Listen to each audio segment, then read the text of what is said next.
I'd like to start with actually giving you a little questionnaire. So basically, one second. Oh, no, not that one. Can you see? Absolutely. Absolutely. Okay. So, obviously, first of all, my name is Lelde. So I'm going to be the first speaker today, and I will explain you a little bit more about technology. And as Armand's already said, why are we here? So, I mean, I would like to start telling you a little bit about myself and why am I here today. So basically, I've been following this project, Skyway, of course. That's why we are here for like 1 year now. And it's been very exciting. And my background has nothing to do with technology, which is a bit paradox.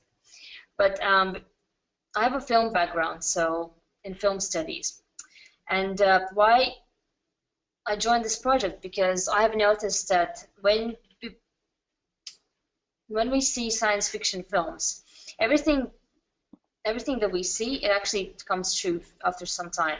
I'm sure you can somehow agree with me on this. So, for example, I mean, I live in London at the moment, and I've noticed that it's very hard to get to work on time, even though we have kind of great public transport and it's underground, but still, like they do break down, and it's unhealthy. And like we have 8 million people living in a capital, which means that traveling can be kind of congested. Too many cars, too many people, and buses are too slow. And I'm sure you can somehow agree with me, and I'm sure you've been in a similar situations where you just are stuck and you can't do anything, and you're late for your meetings, for your work, maybe your interviews, or maybe something even more important. So obviously you probably have felt similar like I have, that it's time for a change. I mean, maybe you have seen these videos on like YouTube from like Vietnam and China, where they literally squeeze people on a train because like capitals are overpopulated, and like there's more people than public transport can actually take in, which means there's like massive issue. And maybe you can agree with me that there are quite a few major global problems we are facing right now, which are, for example, spread of the diseases, climate change, lack of energy, increasing global population, international terrorism, poverty, lack of hunger, and drinking water. But the question is, maybe you can answer this to yourself. Why? Why are we having these issues? Well, I think the answer is pretty straightforward. It's because there's too many people. Although, if you think about it, planet Earth has enough for everyone, but yet it's not accessible. So what happens? For example, like there's so much space out there, like we have so much land, but people tend to move to capitals because there's no jobs in the countryside, right? So as more people are moving into the capitals or to some populated areas, people are increasing, which means that hence we have these issues, because there is enough for everyone. It's just we need to change the way we commute and the way we see the world. Hence, I think the public transport and transportation systems in general have to change, because like everything around us are changing. So we need to change everything around us, because as we live in the 21st century at the moment. So to address this issue, I would like to take you back so we can track down where this issue started. For example, in the 18th century, energy included animal and human labor. The land was nourished enough to sustain it because we didn't have too many roads and we didn't have too many cars. Can you not guys see my slides?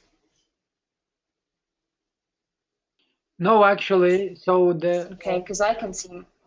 You see again your slides. I can see my slides, guys. So yes. Okay. So sorry for that. So let's just Maybe you need to change me as a presenter or something. No. Yeah, probably. You are organizer and presenter. And you cannot see my slides. Nope. Okay, can you see my screen now? Yes. Now it's working. Okay. Okay, I'm just gonna go the slides back. Okay, so we stayed on 18th century.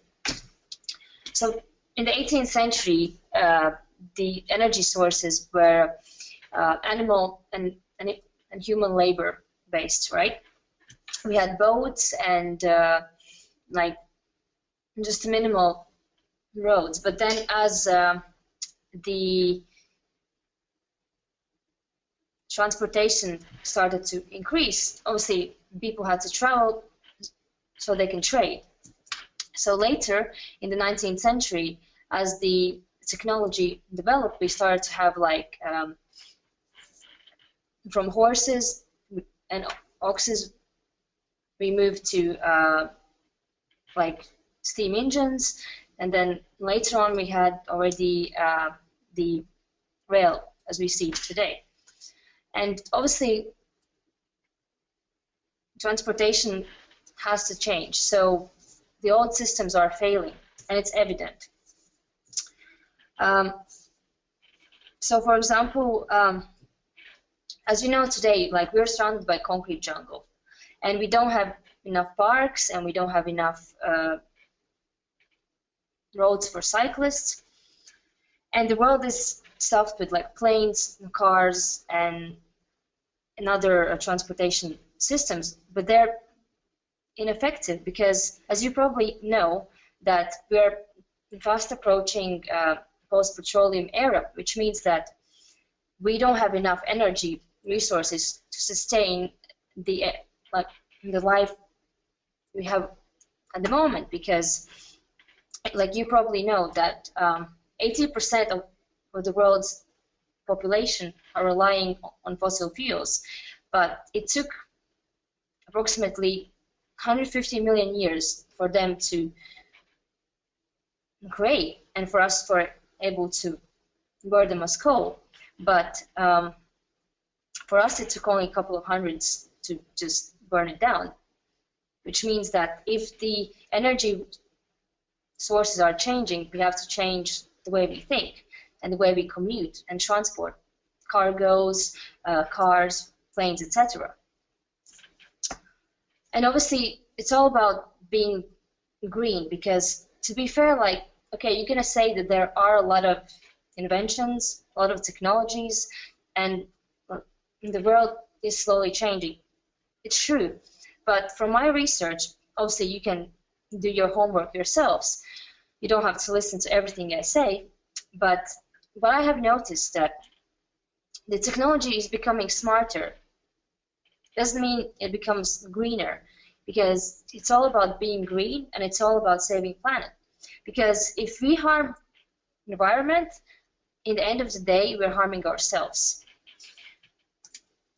So, but someone already knew this a few decades ago.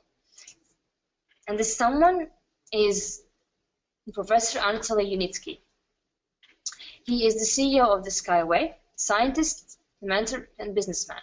He is an author and chief designer of string technology, director of 2 projects of the United Nations Organization, member of the USSR Cosmonautic Federation, author over 114 inventions, books, and over 200 scientific papers. Obviously, you can check this all on his website. I'm going to type it in after the webinar, so you can go and check this all yourselves, so you don't have to believe everything that I'm saying. But it's true, like, he is a genius. I would say he's someone like Steve Jobs, but in transportation field. Why am I saying this? Because I think that what he imagined is just amazing. Because, I mean, for example, if you drive a car, and if you own a car, like you probably know that it saves, for example, I don't drive, so I might get the numbers wrong, but for, let's say, 100 kilometers, like let's say you spend X amount of fuel, right? So let's say it's 10 liters, because obviously it's due to CX, which is, I think, it's the aerodynamics. So basically, for a car not to turn around and for you not to have accident, it has to spend energy to keep it on the ground. So let's say when you have a plane, right, the aerodynamic fields goes around everywhere because it's on the air. So what if we have something in the middle? Let's say it's not completely in the air, so it's visible, but it's not on the ground. So we don't affect pedestrians, the cars, and we just save energy. Isn't that genius? If you think about it, right? How many people die on the roads, like annually? I think I checked the numbers, and it was around 150 million people have car accidents on the roads. And I think quite a few of them die or become cripples. So when you have something that doesn't interfere with other transport systems or even pedestrians, like I think it's amazing because it just works out so well. So what is Skyway? It looks like this, and it looks amazing, I would say. I mean, I think it's pretty genius. Maybe it's kind of hard for you to understand it for the moment, but let me just take you a little bit further so you can understand a little bit more about this technology. So there are three types of this transportation, which is fast-speed trains, public transport, and cargo. For example, the fast-speed trains will take you from, let's say, city to a city, or country to a country, or even continent to a different continent.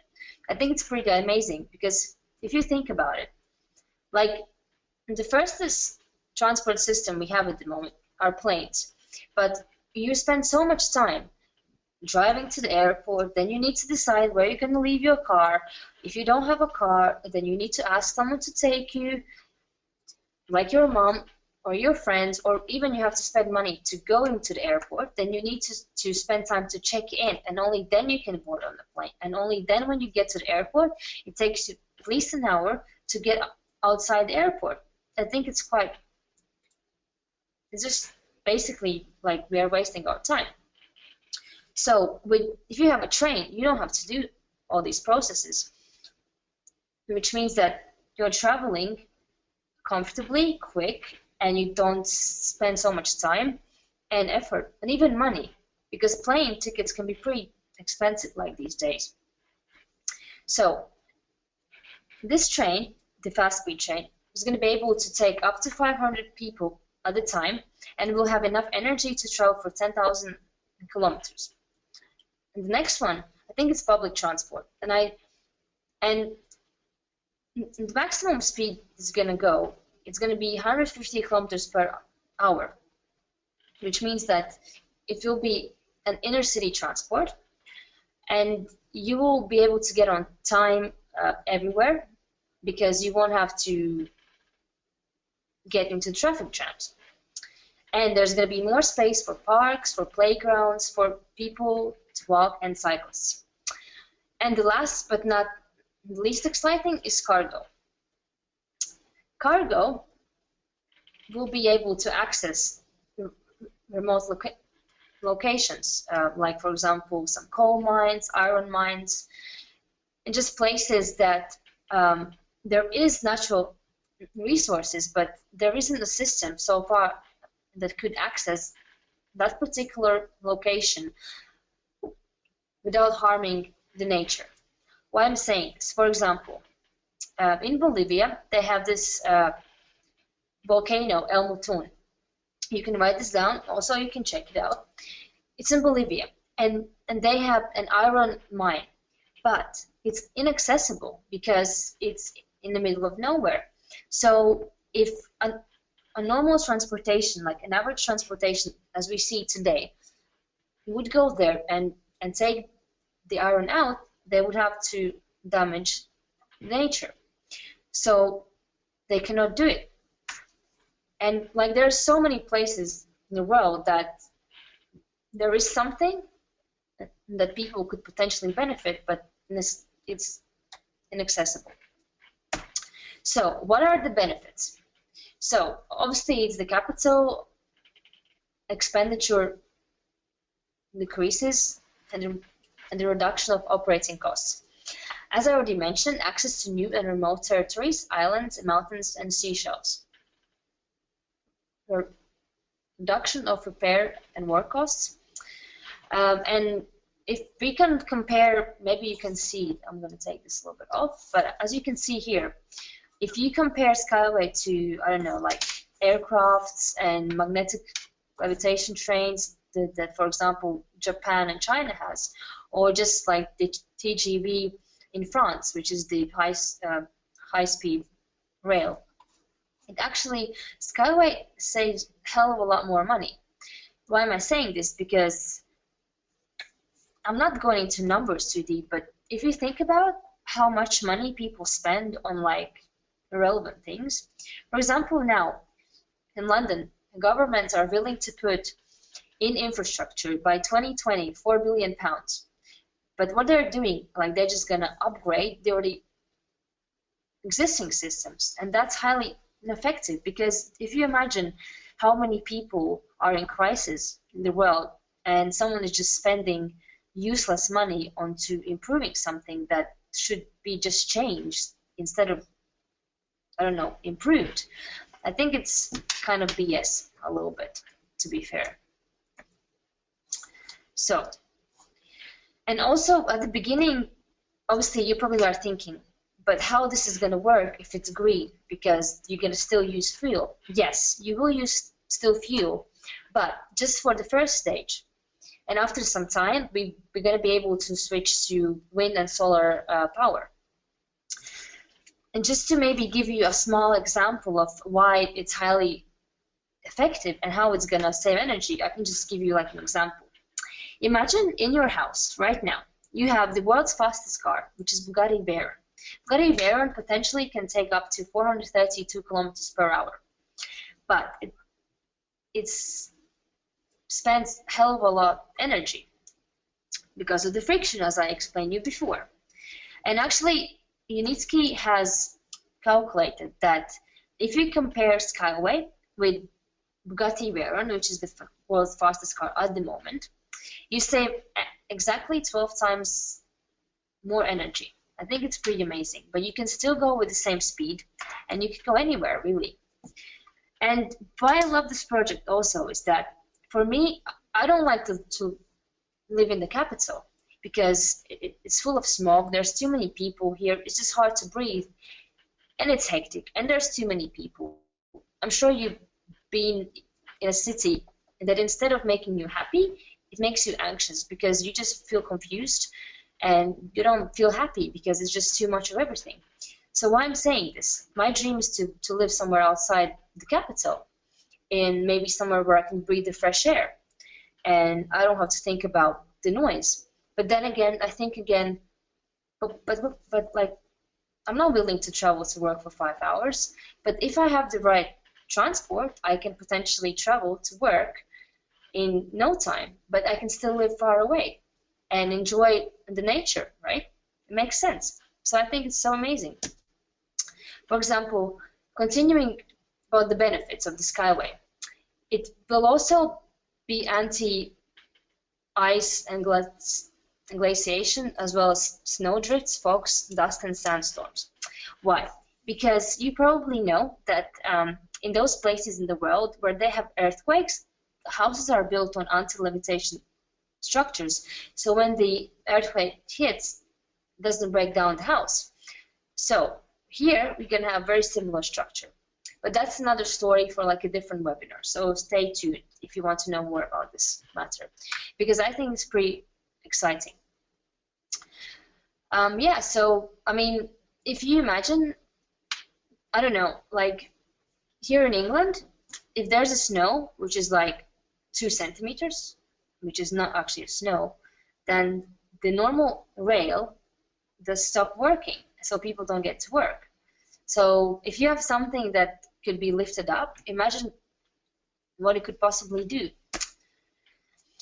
I don't know, maybe you have come across this, but this is Masdar. Masdar is in Dubai.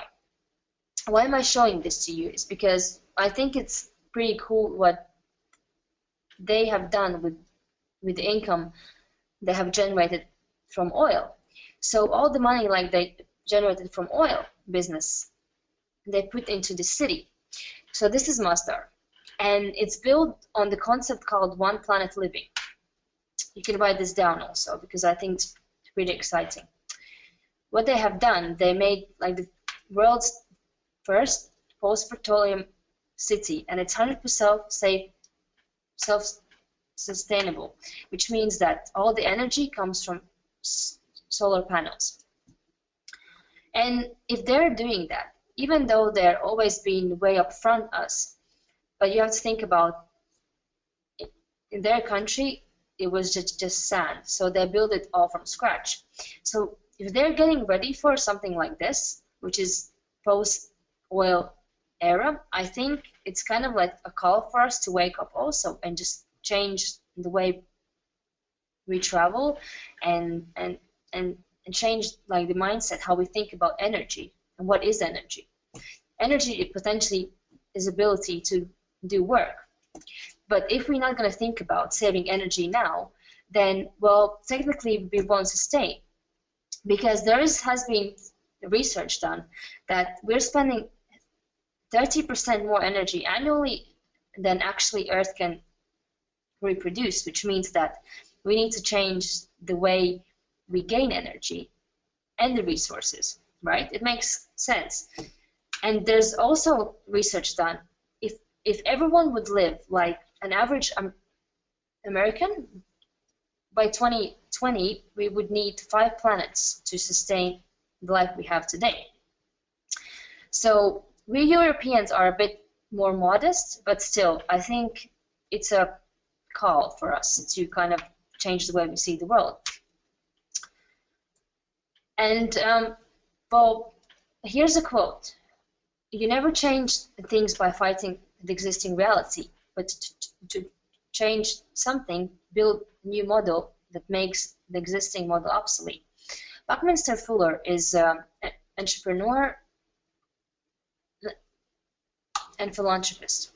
What he's saying here is that basically people should stop upgrading things.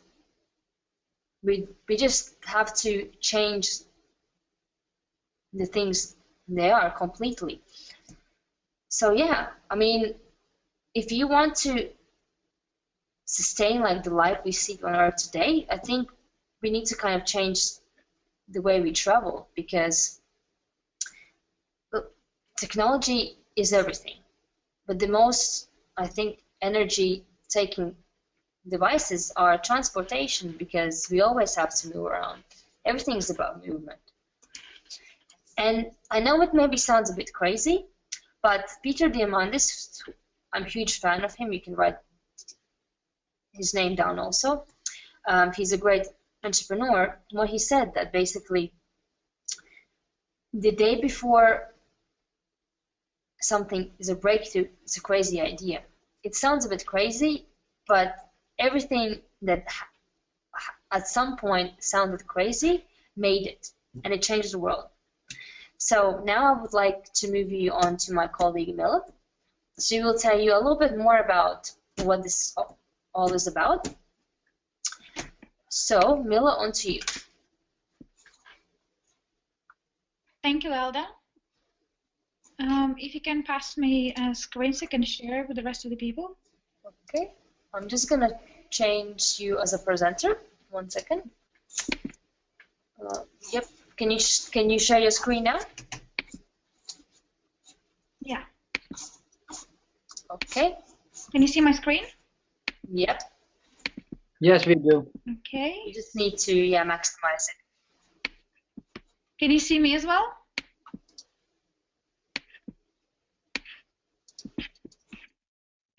No, we can't see you. I don't know why. Let's do it one more time. Can you see me now? No.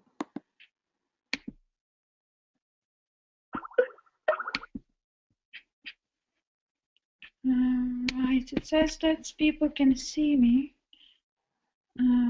I'm a presenter. Can you make me organizer? Would that make any difference? I'm trying to do it, yeah.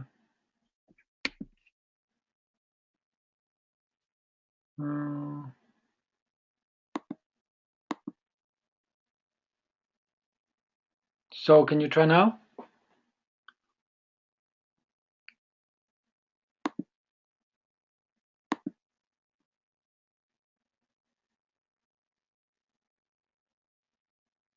Brought fire into caves. This was the first technology. Our ancestors began to heat up their dwellings with fire and cook meat on coals. Many of them didn't live to the age of 20 and died from lung cancer. The air in the caves was filled with unbearable smog. What has changed since then? Mankind has improved technologically, and the number of fires has increased considerably. These fires now burn in car engines, diesel locomotives, motor ships, and airplanes, in heating furnaces, in atomic power stations, in boiler rooms, and in factories. A number of the harmful and poisonous elements in emissions have become considerably more abundant in comparison to those primitive fires. Thanks to surface and air transportation, we are breathing air, drinking water, and eating food products that contain a bit less than half of the components of the periodic table of elements: nitric oxide, carbon, sulfur, aldehyde, benzopyrene, soot, mercury, arsenic, lead, chlorine, polynuclear hydrocarbon, and radioactive isotopes. The list of these scary names can go on forever. It is precisely this atmospheric cocktail that we get whenever we go to the park to breathe the fresh air. The increasing number of motor vehicles has caused the concentration of these harmful substances to become lethal. There's also no point in forgetting about aviation. Each launch of a heavy rocket, as well as every flight of a multi-engined aircraft, creates a hole in the ozone layer that is comparable in size with the area of a European country. By the end of the century, transportation will have the capability of killing more than 150 million people in accidents and disasters, and causing over 1.5 billion people to become invalids and cripples. How to avoid making this monstrous sacrifice? How to keep our planet green and not ash gray? Ride horses? Walk? Hey, Marty McFly, could you lend us, the planet's current inhabitants, 7 billion hoverboards from your past future? Indeed, effective transport has already been developed by the scientist Anatoly Unitsky. This genius of an engineer invented the ideal transport in every sense of the word. It's called the Rail Skyway. More than 30 years and several hundreds of millions of dollars have already been invested in order to bring Unitsky's project to life. What do you envision to be the transport of the future? Just imagine a lightweight train or a sports car with steel wheels, which is situated on open-work elevated rails. Inside the rails, tensioned wires are stretched with the strength of hundreds of tons. Due to the ideal evenness of the track and the super aerodynamics of the rolling stock, it is capable of reaching speeds of up to 500 kilometers per hour. The cost of the trip to you will be 7 times cheaper than that of a conventional train. The level of safety will be 2,000 times higher than traveling by automobile, and a trip will require 10 times less electrical energy or fuel. And that's not the whole story. The tensioned wire rails are mounted onto lightweight but exceptionally durable supports that make it possible to save the layer of fertile soil, which is currently located under highways and railways, from destruction, an area 4 times greater in size than the total territory of Great Britain. This soil will remain alive. It will breathe, and the green plants growing on it will produce sufficient oxygen for billions of people to breathe.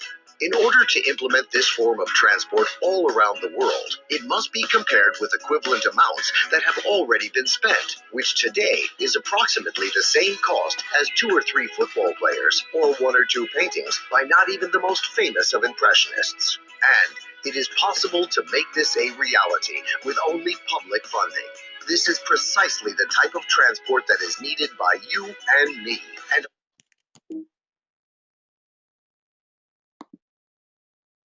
Okay, guys, so I hope Mila is back.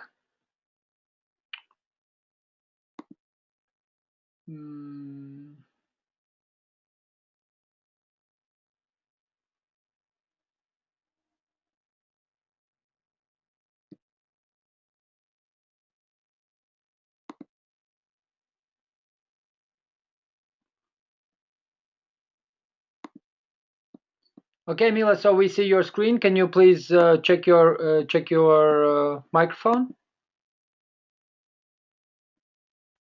Microphone? Can you hear me? Yes? Cool. Can you hear me? Yes. Excellent. I hear And you. can you see my screen as well? Yes, we see your screen as well.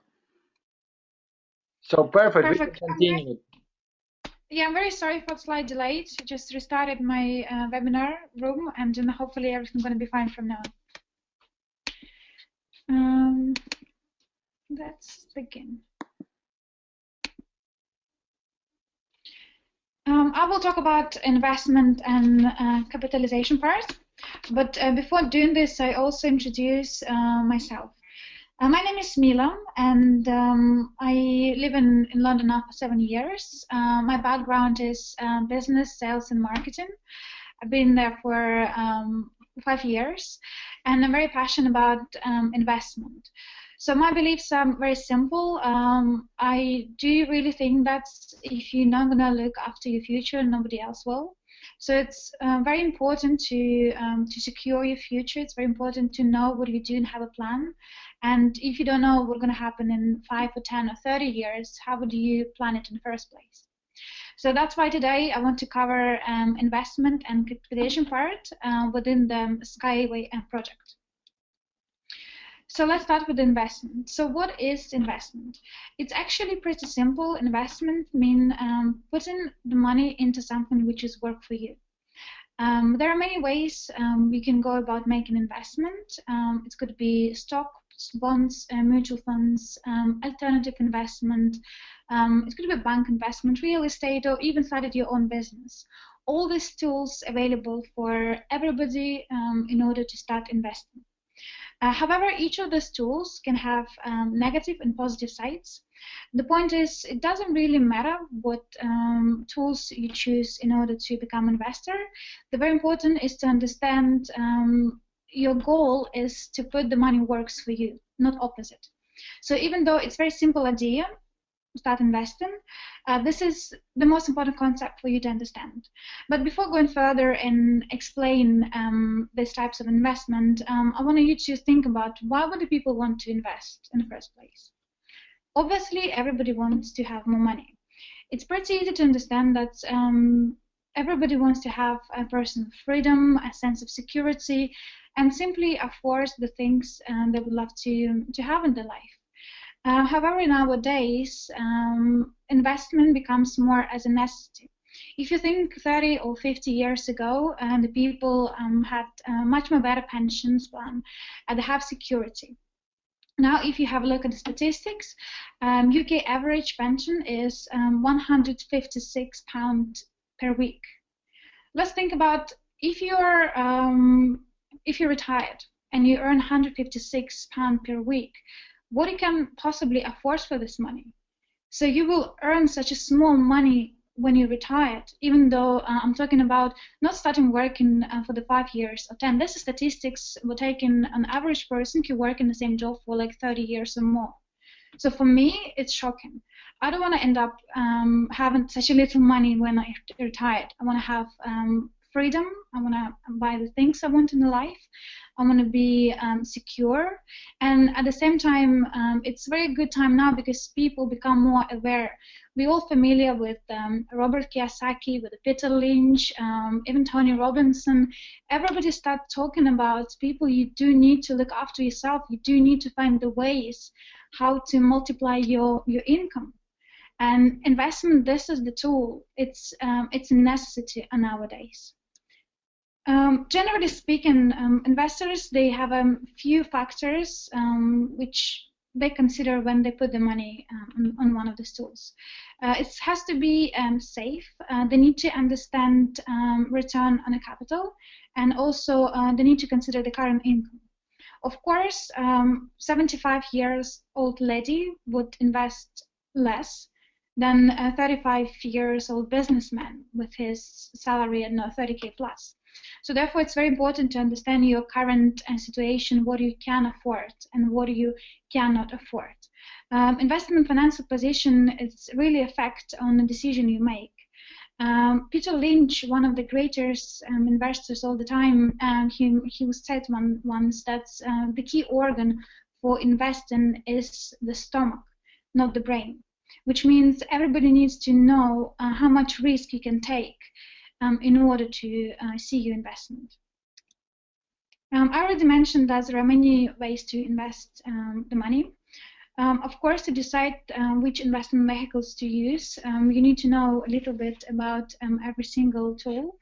But today, on today's webinar, I don't want to go a bit more detail. I just wanted to give you, I guess, the main picture, why we need to invest and so on.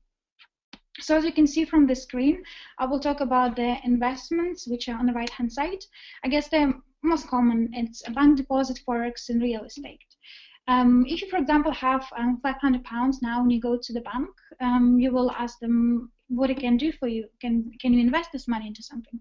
More likely, they will come with an ISA account, which is something around 4%, 4 to 12%, depends what terms and conditions you have.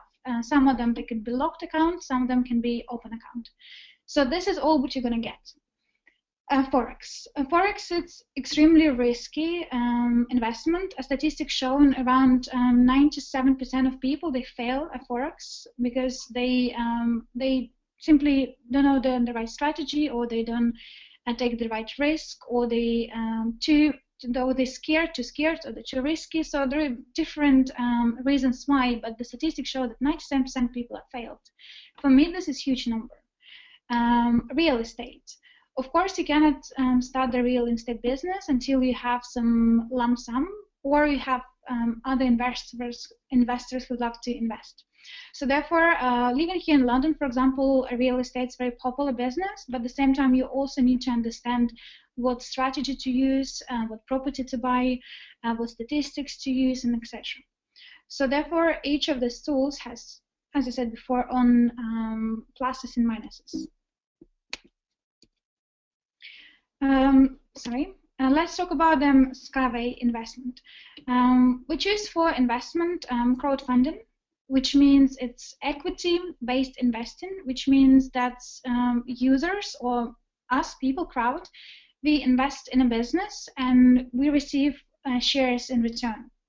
So investors, they become shareholders of the business and they can benefit from its dividends and from its profit. We're all familiar with these companies. For example, Boeing. From 1975 to 1995, the stock price has increased from $1.64 to $67, which is 40 times greater.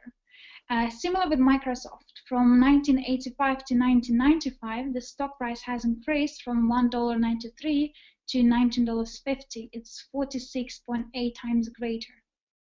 So this is you're gonna say it's very nice stories, but we are now Microsoft already established company, Boeing as well. So this is the thing. There are such lots of companies exist. Not everybody will provide you such a great return, but if you do your research, if you know the niche market, then you would be able to make the right choices. if you ask the people who invested in a time when the Microsoft exists or Coca-Cola, they're probably going to tell you that, well, they didn't even know about these companies. They consider this as a risky investment. Maybe somebody advised them, or maybe they had a friend or family who advised them to invest. But on that time, because company was established, it also was a risky investment, right? Let's have a look at the Skyway investment plan. So it consists from 15 stages, as you can see on the screen. We are on the stage number 4. We already have 7 million collected money. So company have a goal or the target to reach the IPO, which is initial public offering, by 2017. And we need to collect 300 million, which is, to be fair, quite reasonable for this revolutionary project. So as you can see from this table, 2015 and 2016, we already passed the stage of engineering, well, technology development, engineering, and now we are in the building and construction stage.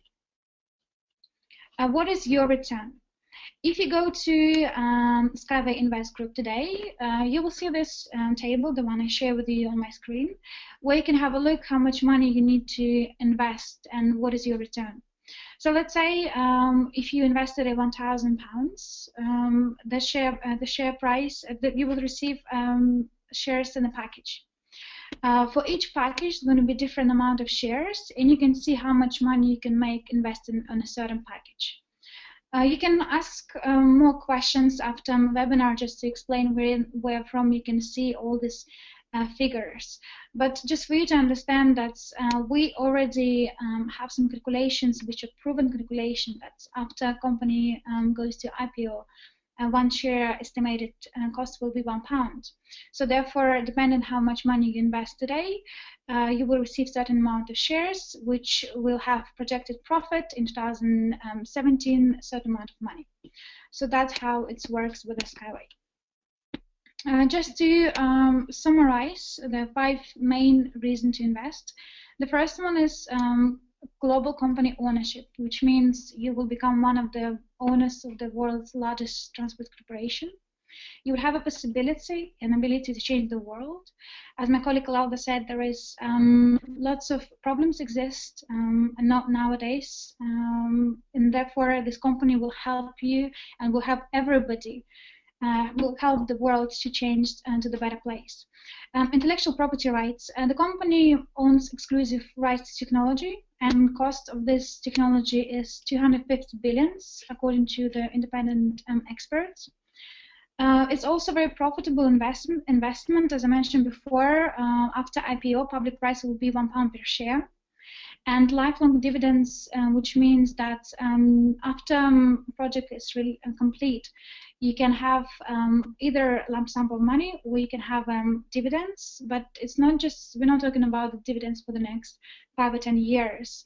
The project is huge, it's global. So the dividends will be a lifelong. You can pass to your children, to your grandchildren, and everything we have written in the documents.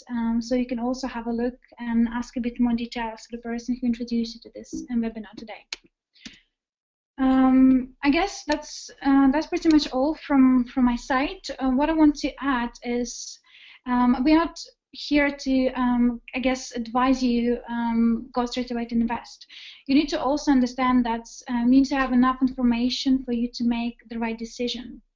So we all came to know in the Skyway a year ago, and I can tell you what you guys have at the moment. It's just amazing. On the time when we started to understand the company, we have such a little information about the company, but now the more you learn, now we have so many webinars, lots of speakers. We already have quite a few investors, very high investors, who invest their money, their time, their reputation on this project.